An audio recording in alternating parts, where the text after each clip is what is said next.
Hi, my name is Neil Thomason, Executive Director of the Connecticut Film and TV Conference 2024. I want to thank you for taking the time to learn more about the film and television industry here in Connecticut and the region. But before we get to our panel, I want to thank our host, Goodwin University, for providing a clean and safe space. This event was brought to you by the Connecticut Film and TV Alliance in partnership with Joe Young Entertainment. Please check out our sponsors, Chair 10, Firesight Films, Actors Gym, Flickvana, Connecticut Film Office, Shadow Veil Productions, Angel Eyes Productions, Connecticut School of Broadcasting, JT Design, 48 Hour Film Fest, Yukon Digital Media and Design, Connecticut River Valley Chamber of Commerce, IATSE Local 52, Camera Bar, Chamber Insurance Trust, Soundtrack, Utility Communication, and Clock Tower Tax Credits. Thanks again to our sponsors. Without them, this event would not be possible. So now, please enjoy the Movers and Shakers panel. A round of applause for Goodwin Yay! hosting this. Thank you. Thank you. Okay, I'm not going to spend a lot of time introducing our panel. I'm just going to have them go down the line and introduce themselves, okay? So that we can make the most out of the time that we do have together. Because there's, you can share your time, your talent, or your treasure, right? We can share our time, our talent, or our treasure. We can always make more money. We can never make more time. I just want to acknowledge all of you for being in this room right now. So thank you for that. Thank you for the time we're about to spend together. So we're going to start down there and we'll go this way. All right. My name's Kevin Maguire, and I'm a nonfiction television producer based out of Stamford, Connecticut. I'm George Zouvelos, and I'm a screenwriter, actor, and feature film director. Hi, Michael Rothstein. I'm a film producer with Yale Entertainment, and I'm based out of New York. Good evening. I'm June Archer, former recording artist turned music executive, and now co-executive producer of documentaries, TV shows, and happy to be here. Well, I'm Jonathan Black, the smile provider. I don't know. Anyway, I provide production services for Chair 10 Productions, and also a co-founder and of the Film and TV Alliance here. So excited to be here. I'm Donna Drake. I host a television show on CBS called The Donna Drake Show that I've had for 17 years. I own a New York State qualified film and production company. I'm a SAG actor. I'm a mom of all these different things, right? I wear a lot of hats just like you guys do.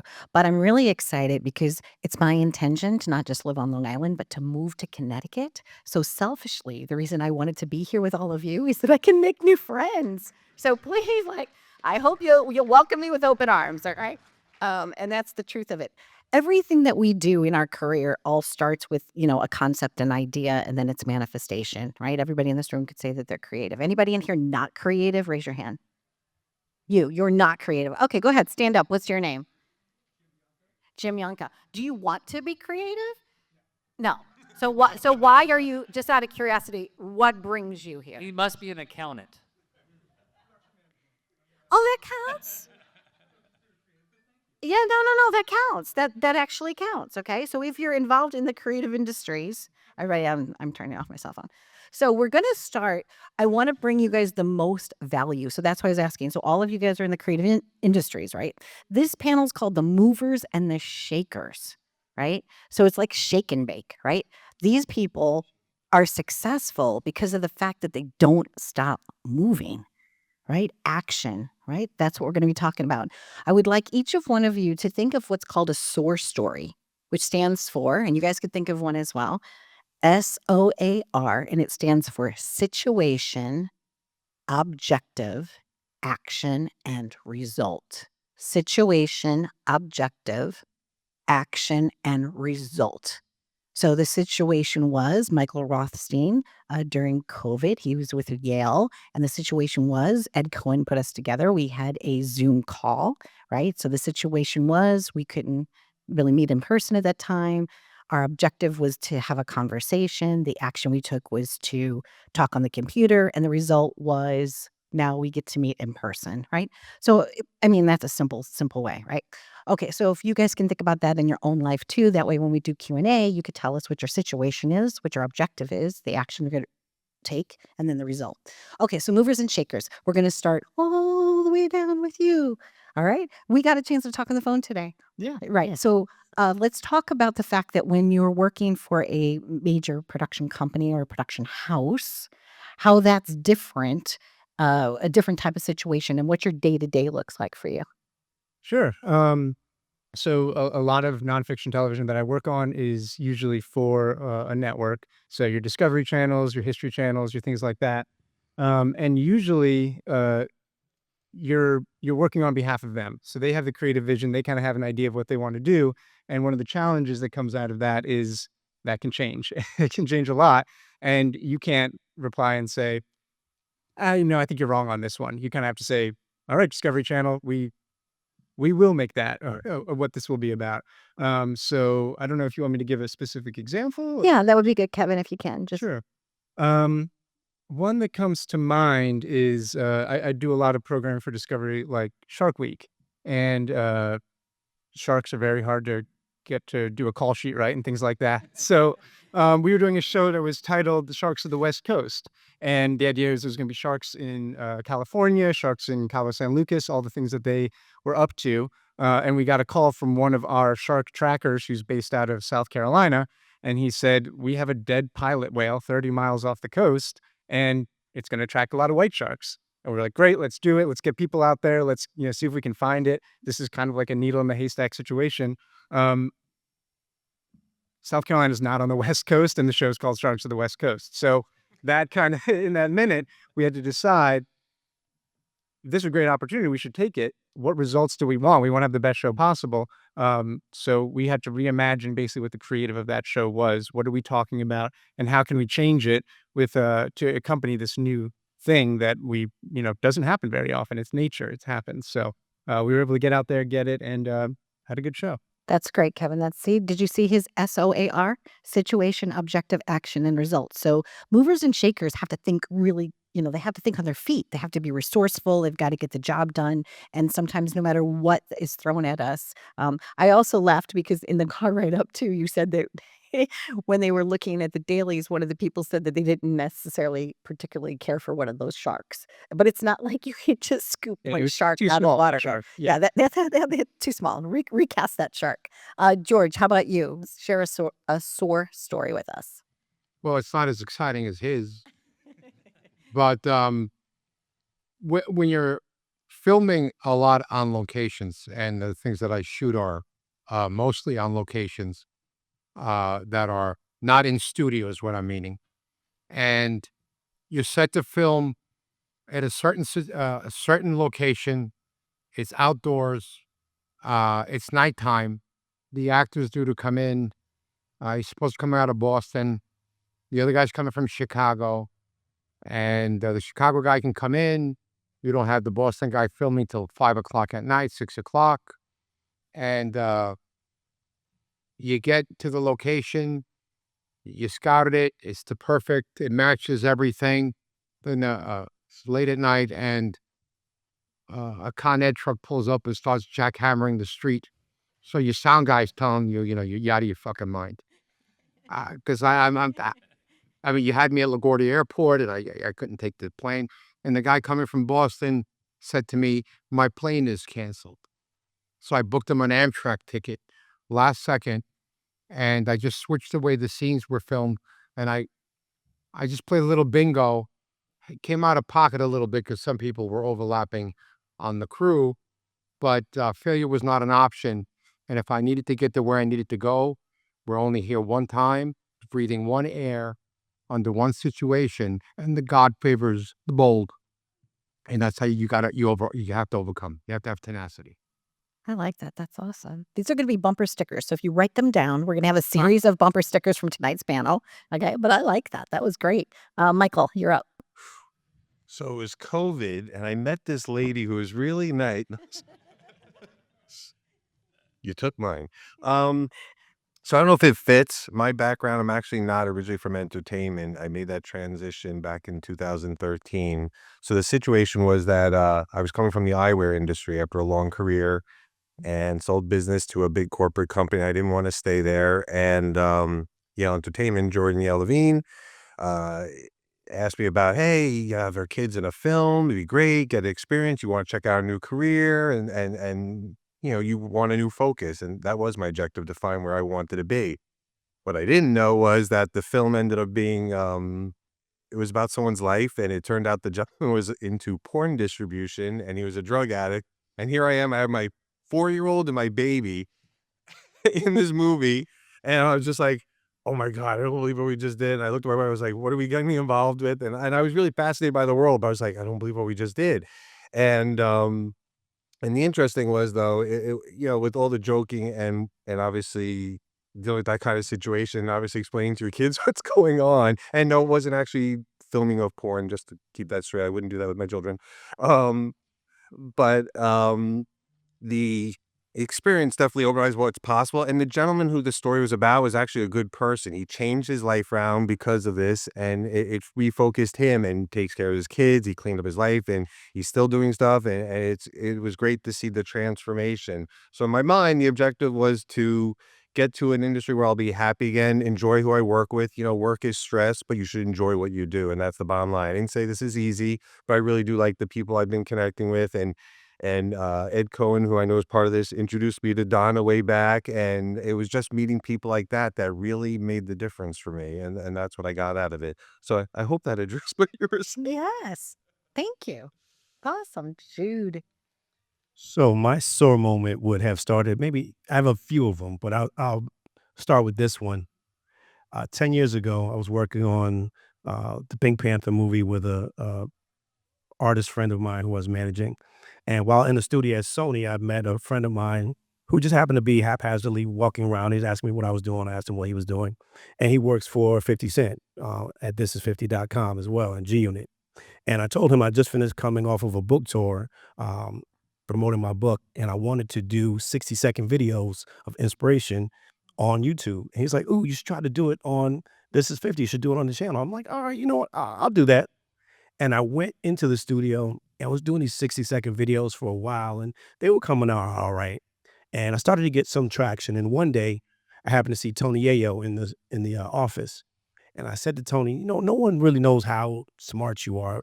Why don't you come in and do an interview with me? He said, "Sure, anything for you."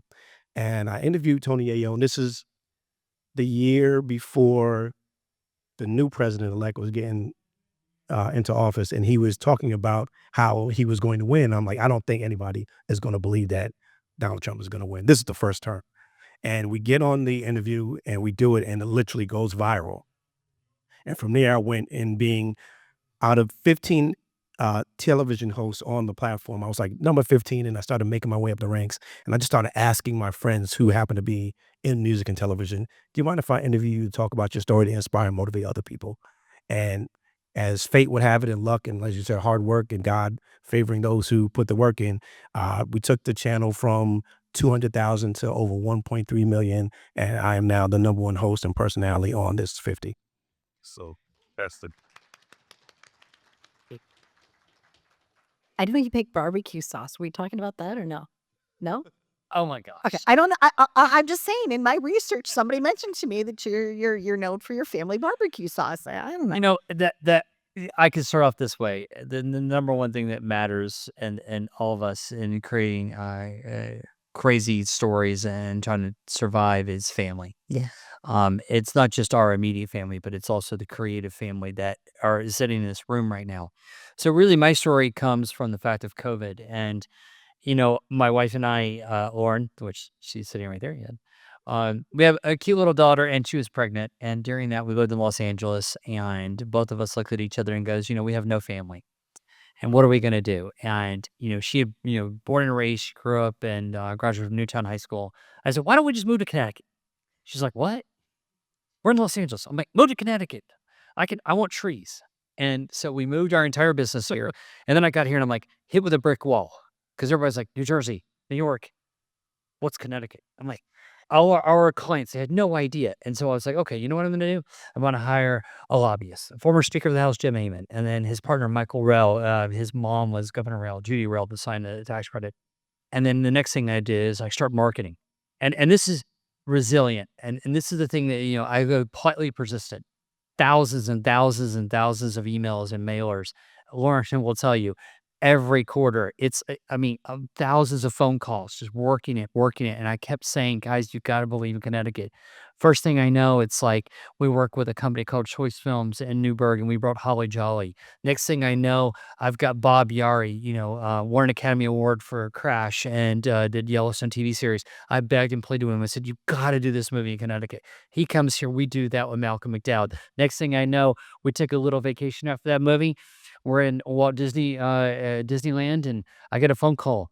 You need to go to Mark Berg's house. I'm like, oh, Mark Berg's, yeah, okay. Next thing I know, I'm sitting in his office, and there's the doll. If you guys know the Saw series, it was very, very intimidating. But we just convinced Mark Berg to like shoot the next movie here. So now we're doing Monster, and the thing is that every one of you guys sitting in the room, it's about believing in yourself. And it's about knowing that you can't accept no for an answer. It's every no gets you closer to a yes. And I would imagine every one of these, gentlemen here on the board and a wonderful lady will tell you that it's more about you, just the persistence. And I'm here, perfect house, perfect wife, perfect kids, perfect career, and I'm getting chill bumps because my dream is coming true. And I'm happily announce, which confidentially I can't say, but Lauren is an awesome, amazing screenwriter. And we now have got her film with some very high-end opportunity producers that we're going to be producing a film that she wrote and shooting in Connecticut. And you know what? A lot of people have asked me, why don't you shoot in New Jersey? Why don't you go to Georgia? No, I'm Connecticut. Yes. Connecticut all the way through my Earth. And to top that off, what inspired me most is that when we created the film, Connecticut Film and TV Alliance, people said you couldn't do it. You couldn't pull the whole state together. No, the whole state. No, you got New England, New London, Sanford. I'm like, no. I see every single person in this room, and I believe that we can all come together and build something that matters. And we can show these lawmakers and we can show Hollywood that we matter and that we can make amazing films. And you know what? I will stand here today and I will stand here 10 years from now telling you that Hollywood and these filmmakers, they have a reckoning coming. You know what their reckoning is? They need to come to Connecticut because this is the best place to shoot films and television. Give me a A little bit passionate here. Sorry. Get ready. You guys, give me a C. C. Give me a T. See? All right, Connecticut. That's all you need to know, right? C and T. That's it. It's Connecticut. That was awesome. Thank you so much for that. One of the things that I am aware of also is that every project and every good idea needs financing. So when my epiphany moment came, it was December 28th of 2008. I was sleeping and my television show was like divinely gifted to me. I sold my house. I sold everything I owned 17 years later, right? So there are times when we just have to just put ourselves all in, right? So give yourself permission that whatever it takes to focus on your dream and make it a reality, that you can do it because there are resources. Now, if you stand up, I want everybody to stand up for just one quick second and just kind of look around at each other, That's it. right? This is your network. These are your resources. You're not in this alone, okay? So you can have a seat. I just wanted to explain to you, but that's resourcefulness, all right? You can have $1.97 in the bank and you can have millions of dollars in the bank and it doesn't matter. It does not matter. I want to say this to that point.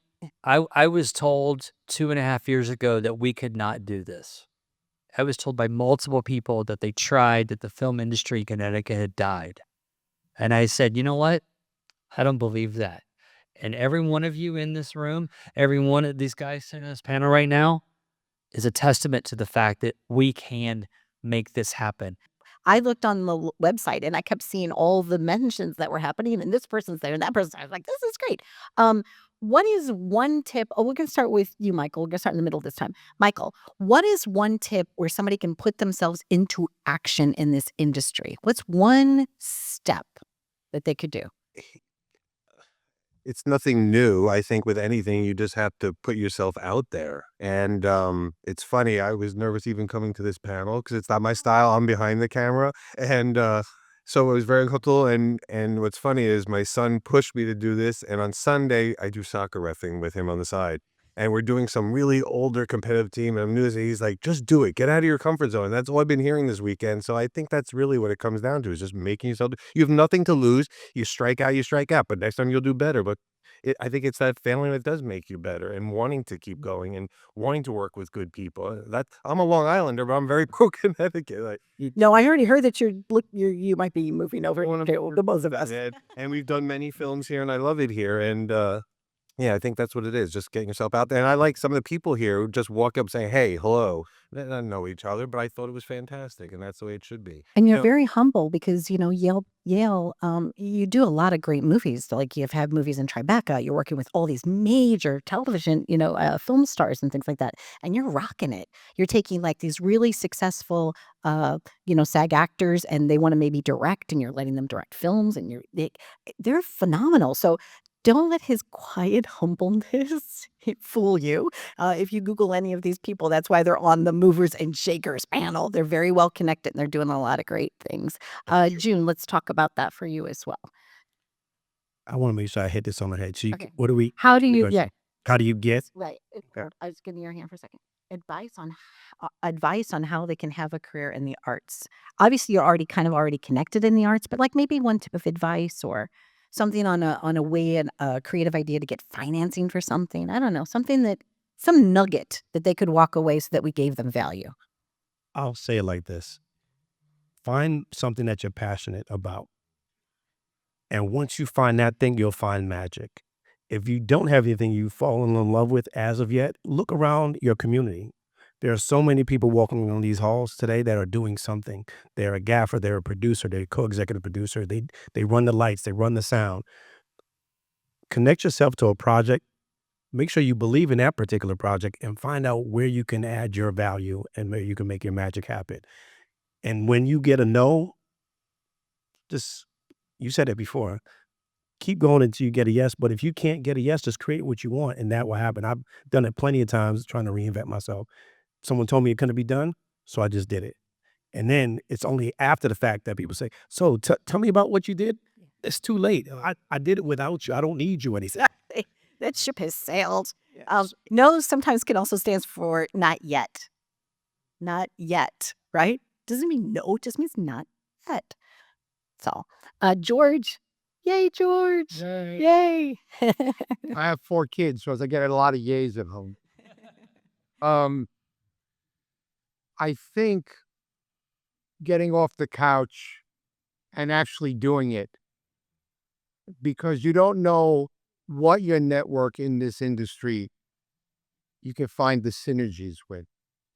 So when I started writing once a week for life, I was a paramedic for the New York City Fire Department 20 years ago. And I put it in a coffee can. And I think my second wife said to me during COVID, second, she said, One of those wives, right? One of them. she says, this shit's getting moldy. And what are you going to do with it? So I took out a piece of paper, and it was a story that I wrote. It was almost like a treatment, maybe 2 sentences on something that I experienced. And that story became a 1,000-page thing that I took out 120 pages, and I put it together. And I asked my actor friends, they're not A-listers, but they're phenomenal actors. And I rather have them who have my best, they want the best for me and my family. And what I do is I build families of filmmakers, creative storytellers, and actors, performers, irrespective of who they are. I don't pick if their nationality, who they're doing, what they're not doing. It doesn't make a difference to me. What makes the difference to me is I pick the absolute best person, human, that can create my family and enlarge it. And it started with me taking out that moldy piece of paper and sitting down, not feeling sorry for myself because I was unemployed, right? And I knew I had to pay back the taxes on my unemployment, which made me very sad. But I guess we all had to do that. And one thing led to another. And I was able to get in this film once a week for life. I started self-plug, it's not finished yet. I have actors that have appeared in 25 Academy Award winning films. It's awesome, George. One brought the other. It's awesome. Yeah. And that's the other thing too. Kevin? Yeah, I mean, the thing about television is you can't do this in the medical field and you can't do this in law enforcement, or I don't recommend it, which is saying yes to something you might not be qualified to do just because you want to take credit at it. And so Show up, right?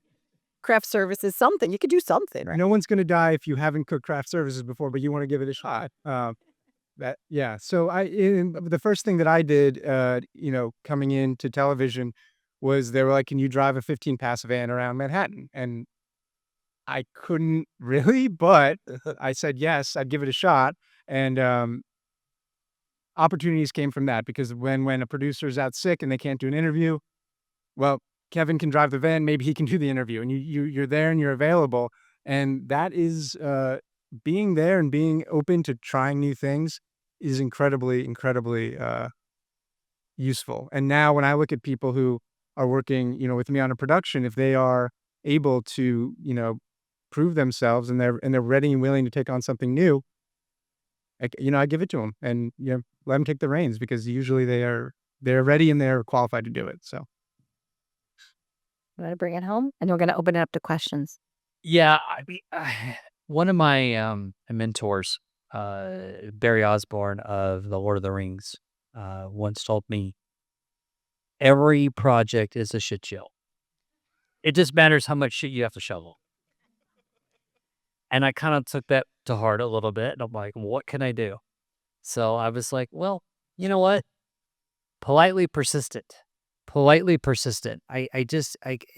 Lauren will tell you, it is it as much as you want to bug somebody, just keep trying. Don't give up. Grab that heart. Grab whatever you believe in. Like you said, find what you love and don't ever let go of it. And sometimes year after year after year after year. And just so you know, guys, it took us 3.5 years to build what we're doing right now. And when I moved here, we had no house. We lived with my lovely in-laws for 7 months, which was awesome. But we built something because we were persistent and we believed in each other. Find a mentor. I will tell you right now, one of the best things that ever occurred to me is that I have a multitude of mentors, and I call them at 2:00 in the morning, and they're like, what's up? I need help, and you know what? They help me out. That matters. So look around you. There are people in this room that you have no idea, and make friends, make family, and believe in yourself, and do not ever give up, and be persistent. Lovely. Thank you so much. I want everybody to close their eyes. And what you're going to do is you're going to raise your hand. I'm going to ask you a question. I want you to raise your hand if the answer is yes. Okay. All right. You're doing this for me. It's for me so that I know if we're resonating with you or not. Okay.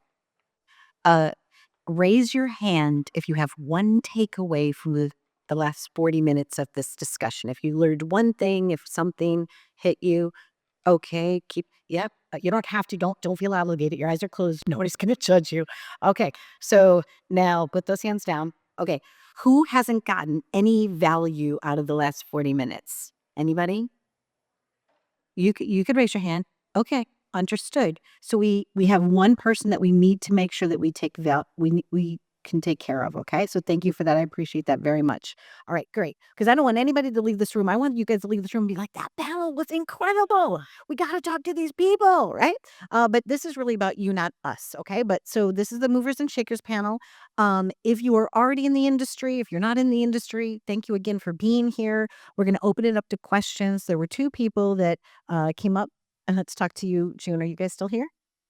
You wanted to ask? Yeah, come on up. Just walk up to the front right here. They're going to bring you a mic, but just get right here in the front of center stage. Go right here. We probably have time to take. Wait, what did you say? Are you still have your eyes closed? I'm sorry. You can open. You can. The voice of God. You can open your eyes. You can open your eyes. Okay. Go ahead. What was your question? Oh, yes. I don't think it's on, but you could just project. Sure. So, my name is Donna. This is my friend Elijah. I'm a screenwriter, EVP artist. And our question is like, we're basically first, like we're starting out and we just want to know what would be if we have something like a portfolio, or if we have like an original script already written, what would be the next step to really get our names out there, like with agents and like just different things like that. Well, you took the first step, right, by coming up here. So that's awesome. So any thoughts? Yeah, I think one of the biggest things you could do, especially starting today, is learning how to network, right? And networking meaning not just asking for a phone number or email, but also creating a relationship. Those relationships turn into something that will cultivate over time. Don't expect for a phone call to happen in 24 hours, but there's always 4 times a year that you can connect with someone. Everyone celebrates New Year's. Everyone has a birthday, right? They celebrate some kind of holiday. Figure out what 3 or 4 times during the year you could connect with someone to just say, hey, I was just thinking about you. I saw this movie. I saw this, or I read this script and I thought about you and I thought it might be great. I like this, how this was shot. Check out this camera. Figure out what it is that that person is interested in or what the common interest is, and just shoot over a text. Or even with LinkedIn and Facebook, they tell you what someone's celebrating, right? They tell you a birthday. They tell you Right. a milestone. Put those milestones in the back of your head and just trying to reach out 4 times a year. But it's about building a relationship that someone who's an assistant today will be a CEO or executive director tomorrow. All right. And I want to put an exclamation point on that. Is one of the best advices I give my interns and people that are asking my advice is, don't ask for a job. Don't ask for somebody to read your material. Ask for advice. So many people in this industry want to give advice and want to mentor, build that relationship, because that relationship, if you don't ask, hey, help me out, read my script, but like, just ask for advice. I think we're always like, I get 100 emails. Can you hire me? Can you hire me? I'm like, yeah, but if somebody asks me like, hey, I'm trying to make a movie, or I'm trying to get a screenplay, I don't know what to do. I love answering those emails because I love giving advice. But if 5 million people ask me for a job, I'm just like, well, what's being engaged? It's about relationships. 99% of this is about relationships and follow through. Follow through.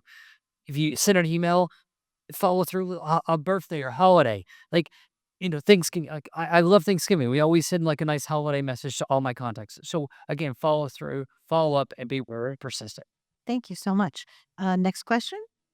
Anybody else? Yeah, come on down. We could probably have like 5 people. So whoever the first 5 are, and okay, there's 1. There's 2, 3, 4, 5. Okay, there you go. Just line right up. 1, 2, 3, 4, 5. I think we can do it. Oh, hold on. It's okay. It's 6:35. You each have 2 minutes for your question and your answer. Here we go. Okay, so I just want to start off. Round. Yeah, I just wanted to start off by reinforcing the power of yes. On my name tag, I have everything, and yes is the reason. Because I've done almost every job in the film industry, whether I knew how to do it or not. So that's true. But really, what I wanted to know, these are the movers and the shakers. What kind of commitment can all of us expect from people like you as far as Connecticut talent goes? Connecticut actors, Connecticut editors, composers, all down the line. Like, you guys are the ones who make the work. Like, what kind of commitment can we expect from you guys? Nice question.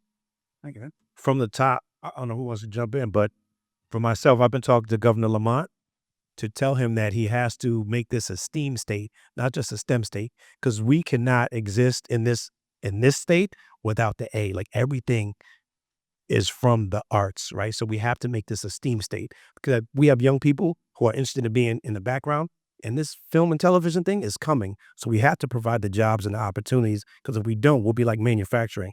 It will be a really quiet town. So we can't do this. So I think the movers and shakers here at the conference have been lobbying and making sure they're in Washington.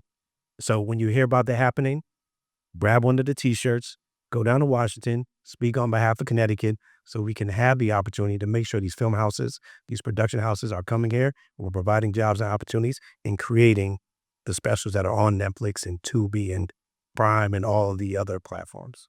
I will say that I was there, and I think you were there too the last time we did the tax credit thing. Oh, yeah. Oh, Salvatore said that he was there last time that they did the tax credit because he was off mic. So, yeah, it's good stuff. I mean, I want to just the thing that's important is, guys, is 2.5 years ago when we were lobbying for the tax credit, I was in the hallway and I met Bob Dio and I met Ed Cohen, and we all decided to create a Connecticut Film and TV Alliance.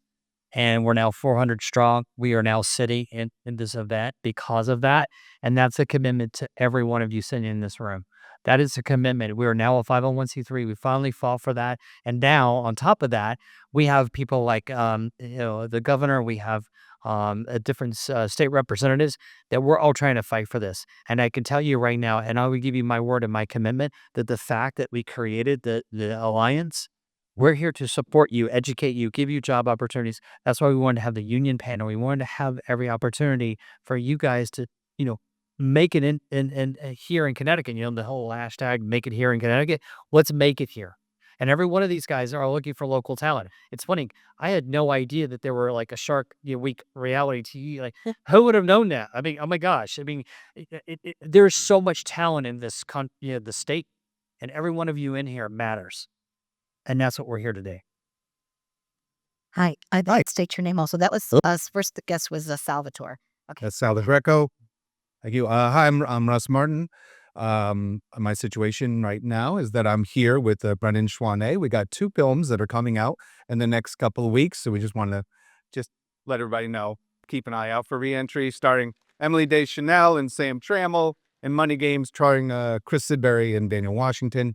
The main thing that what's the O? What was the O? It was the the source story. Yes. Situation. Objective. What's your objective? Oh, the objective. The objective overall is to talk to several of you guys later, as we're trying to develop a film fund in Connecticut to have Connecticut-made products. I've already hit several of you guys up, so I will follow up on that. Take any action by stepping Yeah, forward. that's the A. That's the A. Straight on the A. And the result's going to be, it's going to happen. And the results, and then the final question is, what do you think the next steps can be made to develop the support industry, get a larger supply of within Connecticut rental houses, VFX agencies? We got a lot of little boutique ones and they're doing okay, but it's still cheaper to go to Massachusetts and down to the city to get all our stuff. So that's, any thoughts on, do you know of anybody who's working on like, all right, we're going to build something in Stamford, we're going to build something out in Danbury or whatever? So that's my question. I can speak to that because I'm definitely doing that currently. We are working with major New York-based companies to, one, build sound stages, also bring equipment electric here. And also we have a special effects industry. And on top of that, the other thing that we're also doing, and this is important, is we're working with veterans. And any veteran or veterans that need jobs, disabled veterans, we want to give them opportunities and their companies. Because here's the thing, there are a lot of manufacturing jobs that are lost in the state that we can repurpose for in film and entertainment. So if you have anybody that you know that is looking to repurpose their industry or repurpose their business, listen, I can tell you right now, we can definitely do that. And we're here to build that because we need to build the infrastructure. Thank you. Up next, you're the next contestant, John, on Movers and Shakers Q&A. Okay, go ahead. Hi, I'm John Cruz. I just released a film that talks about mental health and how that's supposed to, we're supposed to have conversations on that, and how, especially in men, because a lot of the times men struggle with mental health, and I think it's important. Right now, we're going to work on another film that's about a woman that came here in the 90s and how it was hard for her to be a woman of color in the U.S., raising her young son. My question for you is that me being a filmmaker, me being a creative in the space, making films, I always try to make it with purpose and try to create a message that can, touch a lot of people and that can make an impact. I don't do it just to put films out. I don't do it just to make money. I do it because I feel as though when you're in the space, your obligation is to give something back to the world, especially in hard times. And so how important is film and art, especially in the climate that we're in now, with everything that's going on now? How important is art and film? Art has always reflected reality, and reality is always reflected in art. The idea is to put out a story, at least from my perspective, but you're not trying to tell people how to feel, but you want them to think about it so they can feel. I write stories that are steeped in tradition, but it's not in your face. I write stories that makes you look and put yourself in the character's footing. So this way you can feel the yin and the yang in the story. It's not an outward like a documentary, but there is profound injustices in this world, and they've been perpetrated since the beginning of time. You can't address everything at the same time, but you can make people think. So when they hear it, you plant the seed in their heads so they could think for themselves what is right, what is wrong. Oh, I never thought about it. So it's a very interesting question you pose, because there is a responsibility up to a point. But Hollywood pushes you to make a film 90 minutes, 87 minutes for international market, blah, blah, blah. I don't give. I'm an independent filmmaker. I run and gun. I try to make things, and it's not how I feel about it. It's how the people who are watching it are going to feel about it. And if you can put a little bit of your soul into it, a little bit of your conscience into your product, I urge people who have a conscience to do it. Hi, thank you, all of you, for your wisdom and your words. My name is Kevin Ramsey. I'm the chair of the theater program at the University of Hartford. I'm from New Orleans, by way of New York, by way of LA. Now I find myself in Hartford, which I find to be it reminds me a lot of New Orleans. There's a lot of different cultures that are interbreeding, intermixing, moving through. My question is really about technology, right? AI specifically, and how you as artists are looking at the pros and cons of what AI could do, Come a little is doing. closer, only because we're getting feedback. But I bet if you stand right here, I don't mean to interrupt you. There you go. AI definitely will have an impact on how we think about creating, both in the classroom, both professionally. So I just like to get your point of view of how you're thinking about the impact, both negatively and positively, of AI use.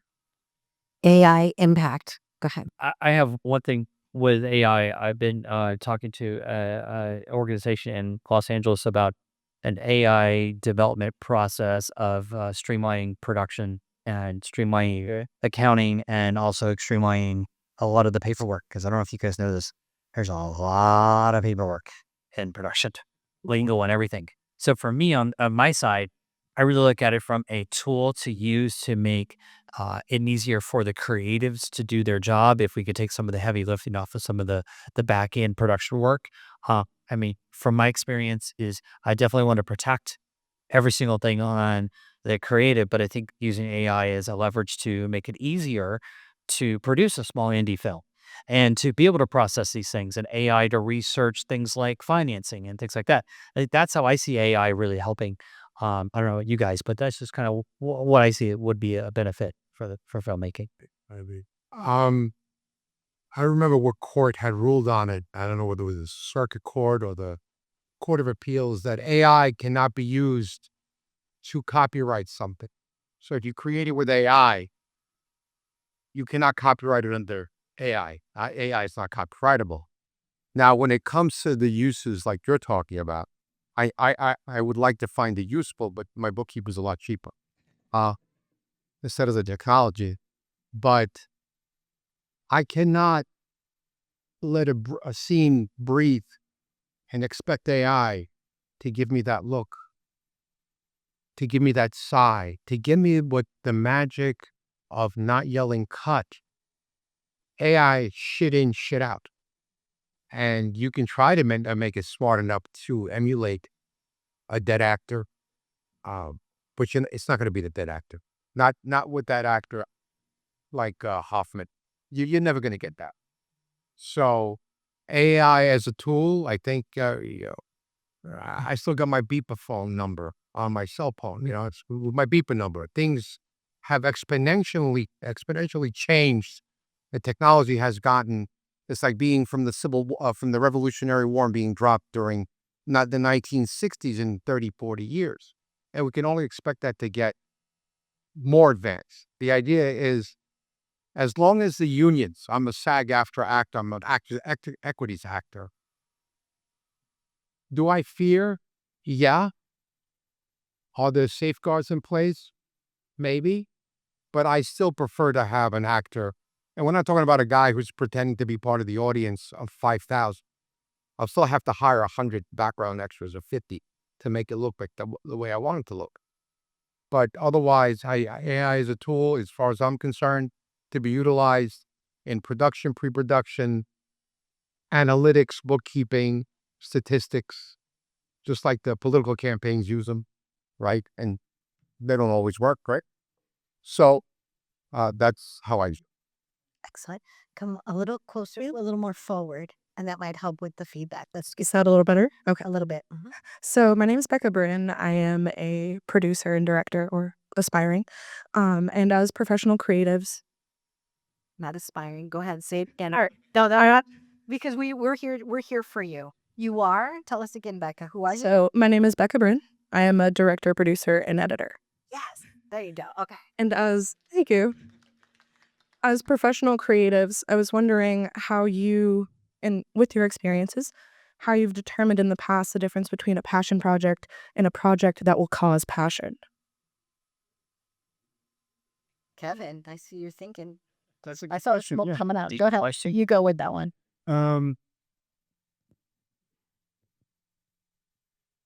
Yeah, I don't know. I think that, at least in my line of work, I'm not often coming up with the ideas, so it's hard for me to show up somewhere and say, guys, there's this thing going on. I think it's incredible. We should do something about it.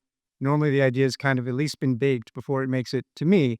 So I find for myself, it becomes really useful to try to see what I gain passion out of it. I worked on a knife and blade making competition show, which was not my passion and it's still not my passion, but you start to see the craftsmanship of these guys making these things, and you see them in their home, and they built a little forge. Then some guy's working out of the Bronx, and he made it in his basement, and you're like, okay, this guy's got passion. That's happening, and this is a little reality show. But when you can locate that, you find the passion that exists. It starts to become a passion project for you. So I don't know if that answered your question, but Well, Go ahead. All of you guys, go ahead. I have one thing. It's also too about the passion of people working on that. Just a second of that. I've seen a lot of people. I might be working on a project getting a paycheck, but then I look across, down the row and I see this guy working his rear end off and he's really sweating. He's doing his thing. And it's because he passionately cares about it. And then that makes me more passionate. Then I'm more motivated because I'm seeing that guy motivated, or that woman over there working really hard to make this happen. And then that gets me motivated. So I think it's not just about the content. It's all about the people behind the content. I agree. To piggyback off that, I just finished a documentary called Stepping Into the Shade, which talks about immigrants and migrants coming to Hartford to work on the tobacco farms. I was very passionate about it because I actually worked on a tobacco farm when I first got my working papers as 14. What made people passionate about this project was I went to some of those people whose family members were immigrants and migrants that came to this country to tell their story or their recollection of what happened. And so those two worlds were able to merge. So if you can touch someone's heart or pull on that thing that allows us to lean on humanity, that's where you'll find that matchup. But you have to, once again, like I said earlier, find out what it is that you love, lead with that, and that magic can happen. Thank you. Hi. Just so that we're all on the same page, go ahead. We're just, even though they extended us to 7, we're going to try to cut it off in like a couple of minutes. So go right ahead. You're going to have your question, and your question, and then we're going to stop. And then John, you already asked a question, right? Oh, you feel comfortable and good? Are you taken care of? Okay. We got to make sure everybody in this room's satisfied. Yeah, nobody can leave without being satisfied. Yes, you may. And then that's all. Okay, thank you.